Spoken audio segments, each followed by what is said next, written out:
Devil husband episode 12. కథలోకి వెళ్ళే ముందు మీ అందరికీ చిన్న మనవి. I'm really very sorry. Evening నేను ఎపిసోడ్ 12 అనుకోని అగైన్ నేను ఎపిసోడ్ 11ని అప్‌లోడ్ చేశాను. ఆల్రెడీ మీరందరూ కామెంట్స్ ఇస్తున్నారు. నేను కొంచెం బిజీ ఉండడం వల్ల చూసుకోకుండా, నా మిస్టేక్‌ని తెలుసుకోకుండా మీరే మిస్టేక్ పొరపాటు పడుతున్నారు అని రిప్లై ఇచ్చాను. I'm really very sorry. నేను వన్స్ ఫ్రీ అయిన తర్వాత ఎందుకిట్లా ప్రతి ఒక్కరు పెడుతున్నారు అని చెక్ చేసుకుంటే నా మిస్టేక్ నాకు తెలిసింది. నేను ఎపిసోడ్ 12 అనుకోని ఎపిసోడ్ 11ని పోస్ట్ చేశాను. So, I'm really very sorry.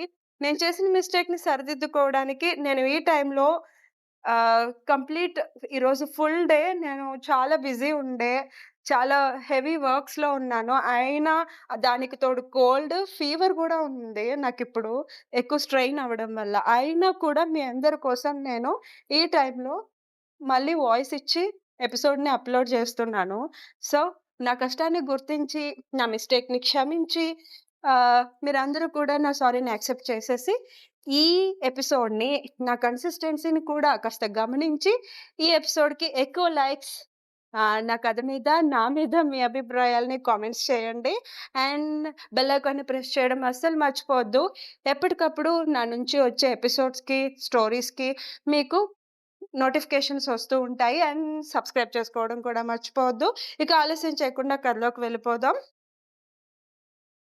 ఆమె ఏమైనా మాట్లాడుతుందేమోనని చూస్తున్నాడు రుద్ర.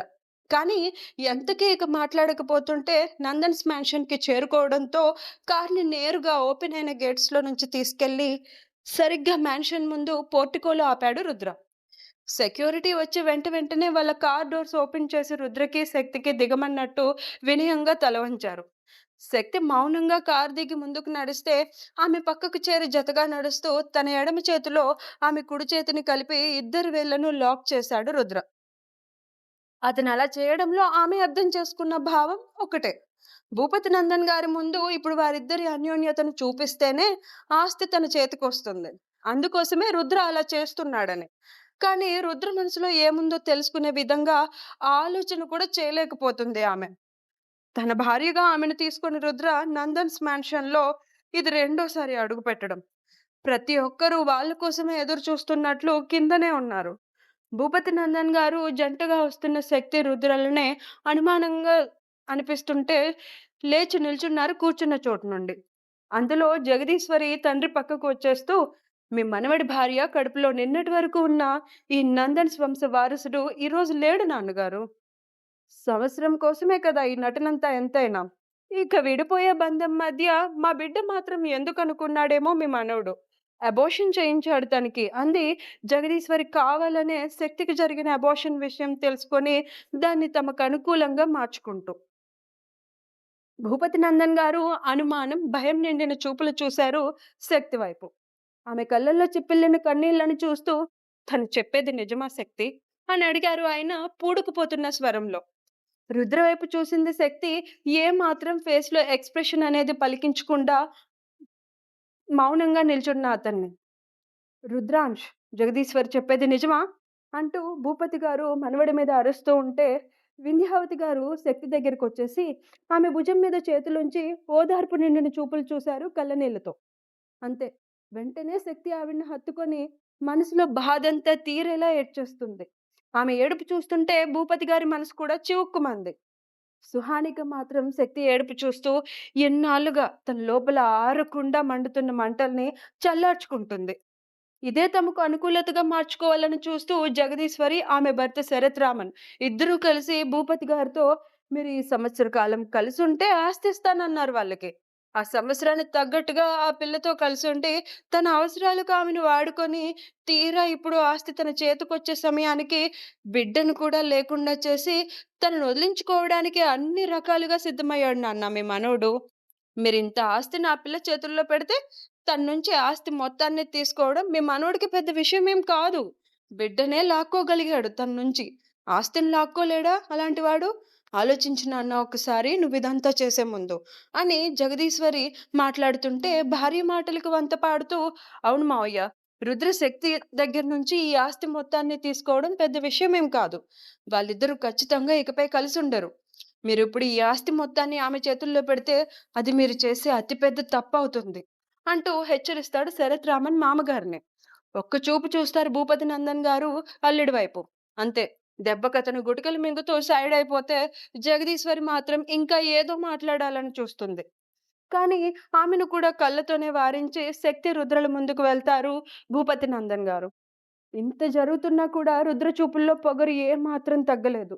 రాజసం నిండిన పొగరు అతని కళ్ళల్లో. ఆ పొగరే చెప్తుంది భూపతి నందన్ గారికి మనవడు తప్పు చేయలేదని. గట్టిగా ఊపిరి తీసుకొని వదిలి మాట్లాడడం మొదలుపెడతారు ఆయన శక్తితో.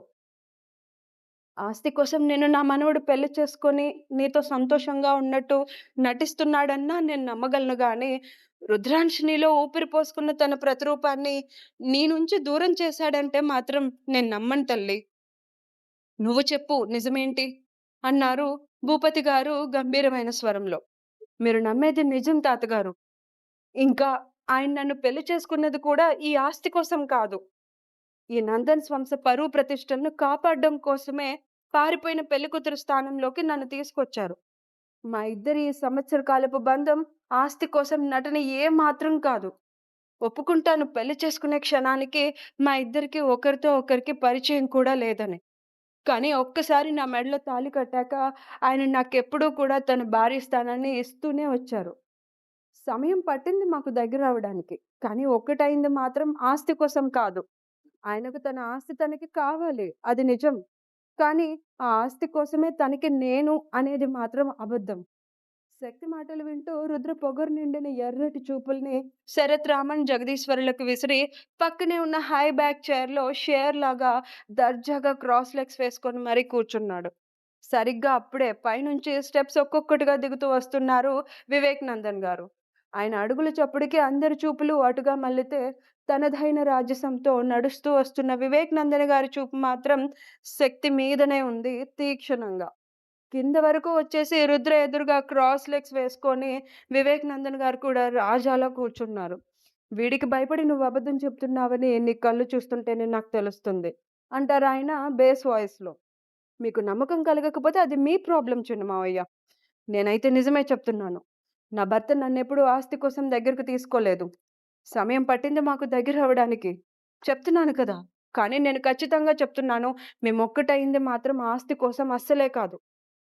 నాపై చూపించిన ఆయన ప్రేమలో నేనే రోజు అబద్ధాన్ని చూడలేదు. నాపైన చూపించిన ఆయన కేరింగ్ ఈ ఆస్తి కోసమే అని నాకు ఏ రోజు అనిపించలేదు. కేవలం ఇష్టాన్ని మాత్రమే చూశాను ఆయనలో నేను. ఆస్తి కోసమే అనుకున్నవాడైతే జగదీశ్వరి పిన్ని గారన్నట్లు నటిస్తూనే ఉండేవారేమో!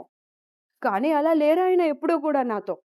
దానికి సాక్ష్యమే మావయ్య నాలో ఊపిరి పోసుకున్న ఆయన ప్రతిరూపం. దురదృష్టం మమ్మల్ని వెంటాడింది. మా బిడ్డని నాకు దూరం చేసింది. దాన్నడ్డం పెట్టుకొని వీళ్ళంతా కావాలని ఈ ఆస్తిని మాకు దక్కకుండా చేయడానికి లేనిపోని నిందలు వేస్తున్నారు. ఈ ఆస్తి ఆయనకు సొంతం కావాల్సిన ఆస్తి. నందన్స్ వంశ ఏకైక వారసుడిగా తాతల కాలం నుంచి వస్తున్న ఈ ఆస్తి నా భర్తకు మాత్రమే సొంతం. అది మీరివ్వాలనుకుంటే ఇవ్వండి. లేదు అంటే లేదు. అంతేగాని ఈ ఆస్తి కోసం మా ఇద్దరి మధ్యనున్న బంధాన్ని దీంతో ముడిపెట్టి అబద్ధమని మాత్రం అస్సలు అనొద్దు. ఎంత ఎమోషనల్ అవుతూ చెప్పిందో అంతే ఆవేశం కూడా కనిపిస్తుంది ఈ క్షణం శక్తి మాటల్లో. ఆమె మొహం మొత్తం ఎర్రగా కందిపోయింది. మొట్టమొదటిసారి ఆమె వాయిస్‌లో గంభీరత. అది కూడా భూపతి నందన్ గారి ముందు. ఆమె భరించలేకపోతుంది రుద్ర తనతో ఇన్నాళ్ళు ఆస్తి కోసమే కలిసున్నట్లు నటించాడని వాళ్ళందరూ అంటుంటే. వాళ్ళ పెళ్లి కాంట్రాక్ట్ మ్యారేజ్ అయ్యుండొచ్చు. కానీ వాళ్ళ మధ్య పెట్టుకున్న అన్ని హద్దులను వాళ్ళే స్వయంగా చెరిపేసుకున్న ఒకే ఒక్క రాత్రి వాళ్ళ కలయిక జరిగిన రాత్రి. ఆమె జీవితంలో ఎప్పటికీ మర్చిపోలేని మధురమైన రాత్రి ఆ రాత్రి. రుద్ర కళ్ళల్లో, మాటల్లో, చేతల్లో కేవలం తనపై అంతులేని ప్రేమను మాత్రమే తను చూసిన రాత్రి ఆ రాత్రి. ఆ రాత్రి ఏ కాంట్రాక్ట్ గోడలు వాళ్ళ మధ్య అడ్డుగా నిలవలేదు. ఏ అగ్రీమెంట్ వాళ్ళని అడ్డుకోలేదు. అతని ప్రేమను శారీరకంగా, మానసికంగా కూడా అనుభవించిన రాత్రి ఆ కలయిక జరిగిన రాత్రి వాళ్ళిద్దరికీ. కాంట్రాక్ట్ అనేది వాళ్ళ మధ్య ఉందన్న విషయాన్ని వాళ్ళిద్దరూ నిజానికి మర్చిపోయారు నిన్నటి వరకు కూడా. కాంట్రాక్ట్ పేరు చెప్పే అతను ఆమె బాధ్యతలను తనపై వేసుకొనుండొచ్చు గానీ, వాటినెప్పుడూ బరువుగా భావించి తనను బాధ పెట్టిందే లేదు. ఆస్తి కోసమే ఇదంతా చేసేవాడైతే అలా చేయడు కదా! ముఖ్యంగా ఆస్తి మాత్రమే కోరుకున్నవాడైతే తనకంతగా ప్రేమగా దగ్గరయ్యేవాడు కాదు కదా! ఆమె అంతరాత్మకు మాత్రమే తెలిసిన నిజాలవి. అందుకే రుద్ర మీద ప్రస్తుతానికి ఆమెకెంత కోపమున్నా కూడా, ఆ కోపాన్ని మనసులో పెట్టుకొని అందరూ అంటున్న మాటల్ని నిజాలు చేసేలాగా మౌనంగా ఉండలేకపోతుంది శక్తి. అంత స్థిరంగా రుద్రకి, తనకి మధ్యనున్న ఈ సంవత్సర కాలపు బంధాన్ని శక్తి తన కొడుకు ముందు కూడా భయపడకుండా నోరు విప్పి చెప్పడం, తన భర్త ప్రేమ నిజమని, నటన కాదని ఆమె మాట్లాడడం చూస్తుంటే భూపతి నందన్ గారి మీసం చాటు పెదవులు సన్నగా విచ్చుకున్నాయి. ఆయన చూపులు మనవడి మీదకి మళ్ళాయి అదే క్షణంలో. శక్తిని రెప్ప కొట్టుకు చూస్తున్న రుద్ర కళ్ళల్లో ఆమెపై ఇష్టం మాత్రమే కనిపిస్తుంటే, ఏదైతే ప్రేమ మనవడి కళ్ళల్లో శక్తి మీద తను చూడాలని ఈ సంవత్సర కాలం గడువు పెట్టి వారిద్దరిని ఒకటిగా ఉండేలా చేశారో, అది నిజమైనందుకు ఇంకొక క్షణం కూడా ఆలస్యం చేయకుండా అక్కడే ఉన్న తమ ఫ్యామిలీ లాయర్‌ని పిలిచారు భూపతి గారు. ఎక్కడెక్కడ ఆయన సైన్స్ పెట్టాలో లాయర్ వెంటనే భూపతి నందన్ గారికి చెప్పడం మొదలుపెడితే, ప్రతి చోట ఆయన సైన్ చేసేసి, ఆ పేపర్స్‌ని మళ్ళీ తన చేతుల్లోకి తీసుకున్నారు పెద్దాయన. వింధ్యావతి గారు రుద్ర పక్కకు వెళ్లి నిల్చొని, అతని భుజం మీద చిన్నగా తడుతూ, "అర్థం చేసుకుందిరా శక్తి నిన్ను. ఈ ప్రేమ మీ ఇద్దరి మధ్య ఎప్పటికీ ఉండాలి. నువ్వు కోరుకున్న ఆస్తి మొత్తం నీ భార్య సొంతం అవ్వబోతుందిప్పుడు. ఖచ్చితంగా ఏదో కారణముంది ఈ ఆస్తి మొత్తాన్ని నువ్వు కావాలనుకోవడానికి. ఆ కారణం ఏదైనా సరే నాకనవసరం గానీ, నువ్వు, శక్తి ఎప్పటికీ ఇలానే ఉండాలి నాన్న. మీరు పోగొట్టుకున్న మీ బిడ్డ మరు సంవత్సరం ఇదే రోజు నాటికి నా కళ్ళ ముందుండాలి. గుర్తుపెట్టుకో బంగారం" అంటూ ప్రేమగా చెప్పారు కొడుక్కి వింధ్యావతి గారు. అంతా వింటున్న శక్తి మనసులోనే మౌనంగా రోదిస్తూ, భూపతి నందన్ గారు అందిస్తున్న ఆస్తి పేపర్స్‌ని అందుకొని, లాయర్ ఎక్కడెక్కడైతే తనని సైన్ చేయమని చెప్పాడో, వాటి మీద సైన్ చేయడానికి సిద్ధపడుతూ రుద్ర వైపు ఒక్కసారి చూస్తుంది. వింధ్యావతి గారి మాటలు విన్న రుద్ర అప్పటికే శక్తిని చూస్తూ ఉండడంతో ఇద్దరి కళ్ళు కొన్ని క్షణాలు కలుసుకున్నాయి. ఓ అర నిమిషం తర్వాత తేరుకొని లాయర్ చెప్పిన ప్రతి చోట ఆ పేపర్స్ మీద సైన్ చేయడం పూర్తి చేసి లోపల పొంగుకొస్తున్న బాధని అతి కష్టంగా మనసులోనే అణిచిపెడుతుంది శక్తి. ఆస్తి తన చేతికొచ్చిన క్షణాన ఇక తనకి, రుద్రకి ఉన్న కాంట్రాక్ట్ పూర్తయిపోయినట్టే. మరుక్షణం వారిద్దరూ అగ్రీమెంట్ పూర్తి చేసుకొని విడిపోతున్నట్టే. అతన్ని విడిచి వెళ్ళిపోవాలని నిర్ణయం తీసుకున్న ఆమె మనసు ఎంత నొప్పిని కలిగిస్తుందో ఈ క్షణం ఆమెకు గుండెల్లో అనుభవించే శక్తికి మాత్రమే తెలుస్తుంది. ఇటు రుద్ర మనసులో ఏముందో కూడా అతనికి మాత్రమే తెలుస్తుంది. ఈ క్షణంలో ఆస్తి శక్తి చేతికి వచ్చేసినట్టే. ఇక తనకున్న సంకల్పం నెరవేరిపోయినట్టే. సంవత్సర కాలంగా ఎదురుచూసిన అతని ఎదురుచూపులు ఫలించి తన లక్ష్యాన్ని సాధించే క్షణం మరి కాసేపట్లోనే వస్తుంది. అది కాస్త జరిగిపోతే ఇక శక్తితో తన మనసులో మాట చెప్పి ఇద్దరి మధ్యనున్న కాంట్రాక్ట్ గోడల్ని బద్దలు కొట్టి ఆమెతో ఒక్కటిగా బ్రతకడానికి తను జీవితాంతం కోసం సిద్ధమేనని చెప్పాలని నిర్ణయించుకున్నాడు రుద్ర. ఎవరి ఆలోచనల్లో వాళ్ళున్నారు. వారిద్దరూ ఎవరి నిర్ణయాలు వాళ్ళు తీసేసుకున్నారు. చూద్దాం మరిప్పుడు ఎవరి ఆలోచన నిజమవుతుందో. ఎవరి నిర్ణయానికి వారిద్దరూ కట్టుబడి ముందుకు వెళ్తారో. శక్తి రుద్రని ప్రేమిస్తున్నది బయటకు చెప్తుందా?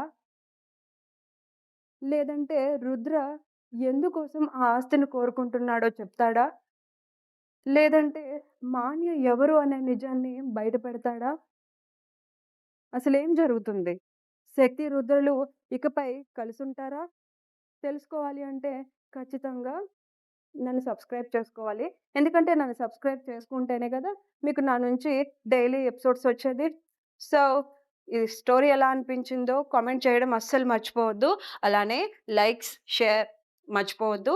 అండ్ పక్కనున్న బెల్ ఐకాన్‌ని ప్రెస్ చేసుకొని వెళ్ళండి. Thank you.